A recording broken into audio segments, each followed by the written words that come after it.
आज हम आपको बाज और उसके जीवन संघर्ष की कहानी सुनाने जा रहे हैं। बाज के जीवन से आपको बहुत कुछ सीखने को मिलता है।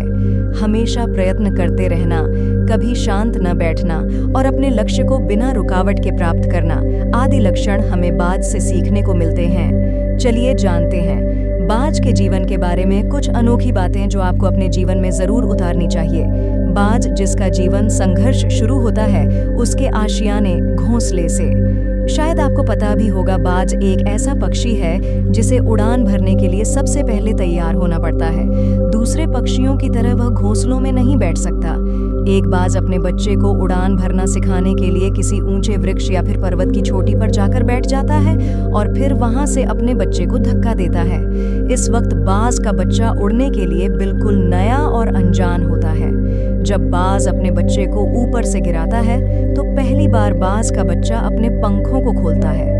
उड़ान भरना नहीं आता लेकिन फिर भी अपनी पूरी जी जान लगा देता है सुरक्षित जमीन पर उतरने के लिए। इससे हमें एक सीख मिलती है कि जब बाज का एक नन्हा सा बच्चा अपने बचाव के लिए इतना कुछ कर सकता है तो फिर हम क्या कुछ नहीं कर सकते।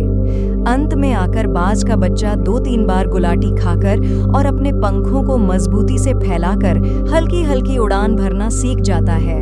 उसकी ट्रेनिंग इसी तरह 5 से 10 दिनों के लिए जारी रहती है। लगातार प्रयत्न करते रहने से अंत में बाज का बच्चा उड़ना सीख जाता है। अब वह अपने पंखों से इस खुले आसमान को नापने के लिए तैयार है। प्रतिदिन अपना भोजन ढूंढना और उसे अपने पेट तक ले जाने के लिए बाज को कड़ी मेहनत करनी होती है।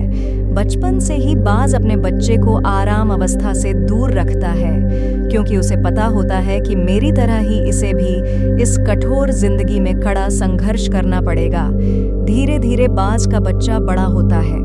जैसे जैसे वो बड़ा होता जाता है उसके पंख और भी ज्यादा मजबूत और चोंच पहले से ज्यादा नुकीली और तेज हो जाती है। इस समय वह ऐसा हो जाता है कि अगर वह किसी जानवर को अपने पंजे और अपनी चोंच के दम पर फाड़ कर रख सकता है। बाज की इस नवयौवन से हमें सीखने को मिलता है कि अगर हम अपनी जवानी में अपने लक्ष्य को पाने की कोशिश करते हैं तो हम किसी भी हालत में अपने लक्ष्य को आसानी से प्राप्त कर पाते हैं, क्योंकि इस वक्त हमारे अंदर काफी ज्यादा हिम्मत, जोश और हठ होता है। इसीलिए कहा जाता है कि नवयुवता का समय गोल्डन पीरियड होता है, क्योंकि इस समय आप अपने आप को सोने से भी अधिक मूल्यवान बना सकते हैं। चलिए जानते हैं बाज के जीवन का अगला पहलू। अब बाज अपनी वृद्धावस्था की ओर बढ़ना शुरू कर देता है। इस समय उसके पंजे घायल होने लगते हैं, नाखून बड़े और मोड़दार होने लगते हैं, साथ ही उसकी चोंच बिल्कुल मुड़ जाती है, जिससे उसे अगर अपना भोजन खाना हो तो यह असंभव सा हो जाता है। इस समय में बाज ज्यादातर भूखा ही रहता है, क्योंकि वह कितनी ही कोशिश कर ले शिकार को खा नहीं पाता है, लेकिन फिर भी वह हार नहीं मानता। हमारा यह नन्हा शेर मौत को भी टक्कर देकर वापस अपनी जवानी का रुख अपने अंदर महसूस करता है। अब वह कुछ समय के लिए अपने आशियाने से दूर निकल जाता है और किसी नुकीली या खुरदरी जगह पर जैसे पत्थर, चट्टान या किसी वृक्ष पर अपनी चोंच से वार करना शुरू करता है। यह समय बाज के लिए सबसे दर्दनाक होता है, लेकिन भुखमरी से बचने के लिए उसे यह परीक्षा देनी होती है। इस कदर पत्थरीले स्थान पर अपनी चोंच से वार करता रहता है और कुछ समय बाद उसकी चोंच टूट जाती है। जो चोंच पहले टेढ़ी मेढ़ी थी अब वह कहीं तक सीधी हो चुकी है, क्योंकि मुड़ी हुई चोंच टूट चुकी होती है। ये दर्द भरी परीक्षा यहाँ खत्म नहीं होती। अब वह अपने पंजों के मुड़े हुए नाखूनों को तोड़ना शुरू करता है। वह वापस से उसी प्रक्रिया को दोहराता है। नुकीले स्थान पर चोट करते रहने तथा घिसते रहने से अंत में आकर उसके टेढ़ी मेढ़ी नाखून भी खत्म हो जाते हैं।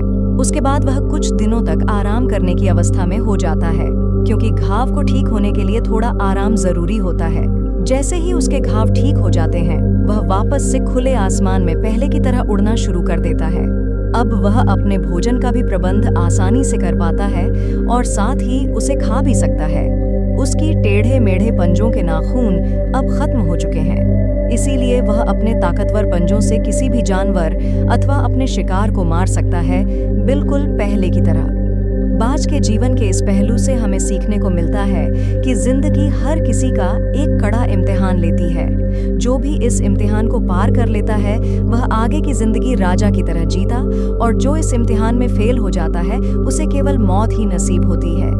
हमारा नन्हा बाज जिंदगी को खुली चुनौतियां देता है और बदले में जिंदगी जो उसे चुनौतियां देती वह उन्हें स्वीकार करता है और उन चुनौतियों से लड़ता भी है। चाहे कितना भी कठिन समय हो, बाज अपने मजबूत इरादों और अपने मजबूत और ताकतवर शरीर से उस समय से बाहर निकलता है। एक बात और जो मैं आपको बताना भूल गया, बाज का घोंसला बिल्कुल भी कंफर्टेबल नहीं होता। ऐसा इसलिए क्योंकि अगर उसका घोंसला कंफर्टेबल रहेगा तो उसका बच्चा घोंसले में ही रहने की जिद करेगा। अगर वह उसका घोंसला कंफर्टेबल रहेगा तो उसका बच्चा घोंसले में ही रहने की जिद करेगा। अगर वह अपने जीवन में कंफर्टेबल रहने की कोशिश करेगा तो बाज जिंदगी से हार जाएगा। इसीलिए बाज अपने बच्चे को कंफर्टेबल रहना नहीं सिखाता है। हमेशा जीवन में कड़ा संघर्ष करना और सामने आई चुनौतियों से लड़ना ही उसका उद्देश्य होता है और इस तरह वह अपने जीवन में विजय प्राप्त करता है। हमेशा एक शेर की तरह जीवन को व्यतीत करता है और वही जीवन वो अपने बच्चे को भी जीना सिखाता है। इस तरह हमें बाज के जीवन से काफ़ी कुछ सीखने को मिलता है। अगर आपको बाज के जीवन की यह कहानी अच्छी लगी हो तो कमेंट करें और दोस्तों के साथ शेयर करें।